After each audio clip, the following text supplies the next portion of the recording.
গলায় ছাগলের দড়ি, পরনে পাটের ছালা, হিজড়াদের মতো কোমর দুলিয়ে যাকে হাঁটতে দেখতে পান সেই অদ্ভুত প্রাণীটার নাম অ্যাডলফ খান।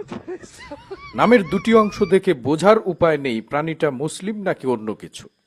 কারণ খান শব্দটা মুসলিম বংশীয় বোঝায় আর অ্যাডলফ শব্দটা খ্রিস্টান বা অন্য ধর্মীয় বোঝায়।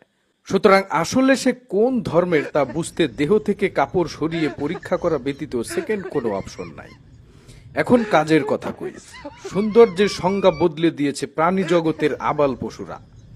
চেহারা নাই, সুরত নাই, পুরুষ না মহিলা বোঝার কোনো উপায় নেই, তবুও সে দেশের সবচেয়ে সুদর্শন পুরুষ হিসেবে পুরস্কার পেয়ে গেছে। অবিশ্বাস্য হলেও সত্যি, এই অদ্ভুত জীবটার নাম অ্যাডলফ খান। আমার কথা শুনে যাদের মাথা ঘোরায় তারা খয়ের দিয়ে পান চিবান। তাকে প্রথম দেখা মাত্রই মেলায় হারিয়ে যাওয়া খালাতো ভাই ভাবতে পারেন, কিন্তু বাস্তবিক পক্ষে আফ্রিকার গরিলা